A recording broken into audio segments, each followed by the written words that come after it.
Alright, so I finally got the proper U-joint in. So what I'm going to be going over is how to install the U-joint without using any tools. The process is pretty much the exact same thing as removing it, except for in reverse. So we have our U-joint here, and before you install your U-joint, if you have a Zert fitting or a grease fitting, okay, you want to make sure that that is facing towards the outside of the drive shaft. So this is where your yoke sits onto your yoke flange. You want to make sure that that's facing outwards, because if it's facing inwards, well, it's going to be kind of hard to grease afterwards. So make sure that it is facing outwards. And then the first thing you're going to want to do is take your U-joint. You're going to want to fit it into the hole. And then you're going to want to take one of your caps and put on one of your caps. Now, after you're done that, you want to take and you want to flip it over. And as you flip it over, you want to make sure that it stays inserted into your cap at all times. Now, after you're at that point, you want to take your hammer and you just want to gently tap onto the yoke. Now, what that's going to do is force the cap inside. Now, after that's forced inside, what you're going to want to do is you're going to want to take a socket and you're going to want to sit it underneath the cap, and then you're going to hold the yoke again, and then you're going to want to hit again, and you're going to want to force it even further inside. Now, what that's going to do is take and force your U-joint more further up into the yoke, so that way you're able to take your second cap, put your second cap on, and try to line it up in the center. Without hitting any of the beads, because that's the last thing that you want to do. Like so. So that's good. That's good. Now I'm all the way in. Now what I'm going to want to do is the exact same thing that I just did on the other side. I'm going to want to take and set it down. And I'm going to want to gently tap, making sure that it goes in nice and straight. And at the same time, I want to take and I want to turn to make sure that my little beads on the inside, or needle bearings, have not taken and fell and are binding on the inside.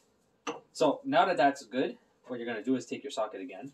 You're going to stick your socket underneath it one more time, and you're going to hit gently. Okay, until it starts to go in. And then what you're going to want to do is take one of your locking clips, and you're going to want to sit it onto the recessed side that's furthest into the yoke. So in my case, it would be this one. So I want to take and squeeze, set it into its hole to where it's not going to push out any further. And then I'm going to take and I'm going to hit some more. Okay? Now I'm going to keep on hitting until I'm able to put in my second locking pin. And probably go a little bit more. This one I'm going to turn around. My locking pin's in, so there's no danger of it going anywhere.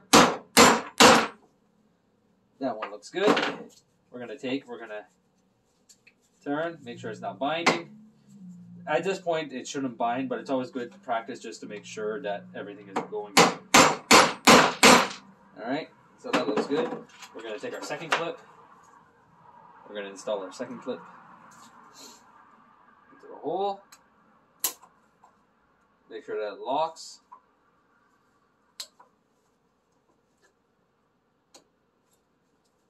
Probably be a lot easier with some needle nose, but I don't know where I put them. Try this again, because all it's doing right now is just slipping. There we go. So make sure, and that's far enough to where the clip locks. So now after that part's done, we can move on to our second one. Our second part of the drive shaft. Now, on mine, my slip yoke was actually seized, so I actually had to unseize it in the process. Well, not in the process, the boot was already torn, so that's why I ended up seizing. Water got into it, and I had ordered the boot. I was supposed to pick it up today, but they didn't put it aside for me. So now I'm at the point where I have to wait for this in order to put the drive shaft back on. But that's okay. So now we're going to go through the same process. We're going to take our drive shaft and we're going to stick him on. We're going to do the same thing. We're going to take our cap. We're going to slip it over our U-joint while pushing onto it and making sure that it does not move. We're going to come on this side. Now the whole thing with this process is to make sure that the U-joint always stays constant inside the cap so that the needle bearings don't move. That one is good. Now we're going to take and we're going to do the same thing. We're going to push this one up further than what it has to be in order to get the U-joint to actually pop out of the other side of the yoke. So that way, we can take our other cap, stick our other cap on. We're going to turn this one a little bit. I'm going to take this one, set it inside there, make sure it doesn't move. That looks very good. Now we're just going to take it, hit onto the cap slightly.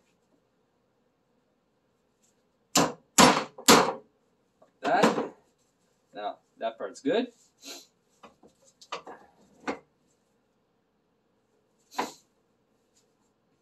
Now we're going to take and push, we're going to take our lock pin, we're going to stick our lock pin in again. Same process as before, so that way it doesn't pop out more than what it has to.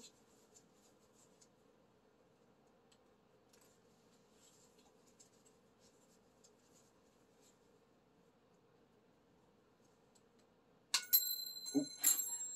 Where'd it go? Uh-oh. That one fell. Alright, here it is. Alright, so let's stick our locking pin in. I wish I knew where my weasel nose went. Anyway. Take him, squeeze him enough to get this locking pin in. Come on. There we go.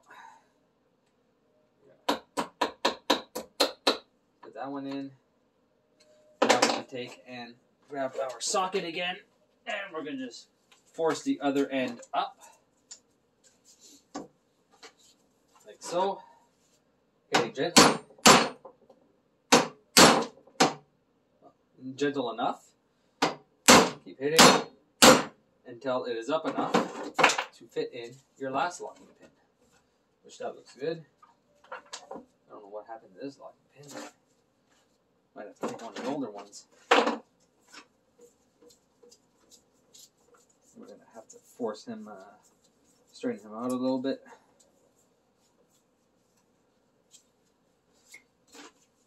I'm not too worried.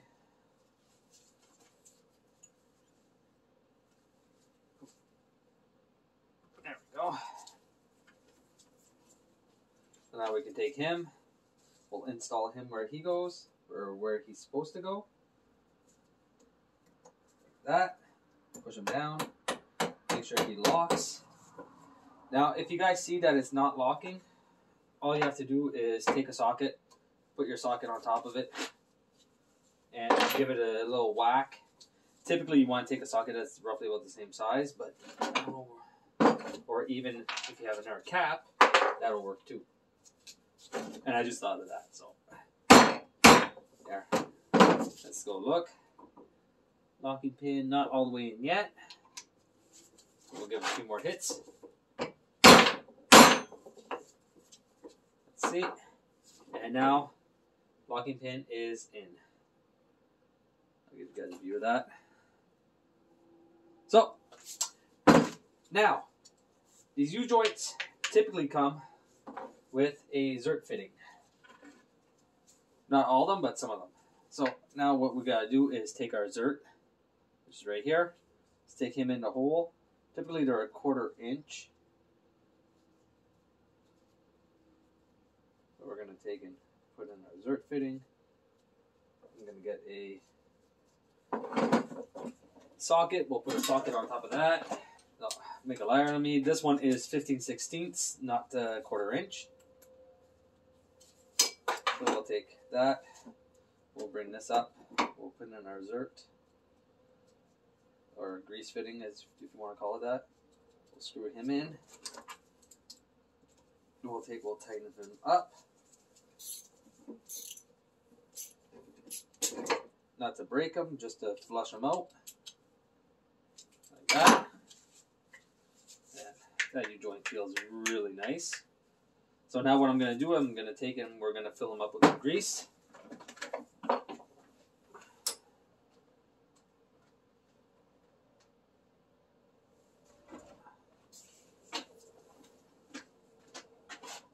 We'll fill him up with some grease now. Actually, I'll take him up here so you guys can see what's going on. I don't know if you guys can actually see that or not. Maybe give you guys a little bit more light. No. Anyway, my zert fitting is right here. So now we're just going to take and fill him up. Open this guy up a little bit.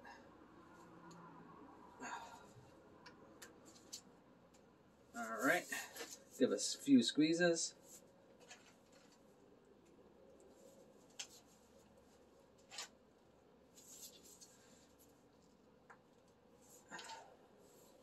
So the way to grease your... Whenever you're greasing a ball joint, a tie rod, or a U-joint, or anything that has a zert fitting, the way that I normally do it is that I wash my boots, and I wait until they start to expand just a little bit. You don't want to wait until you take and the grease pops out of it, because at that point you just like damage the seal for that the boot is actually giving, to make sure that there's no grease or anything that gets out of it. So this one should take maybe one more. Yeah.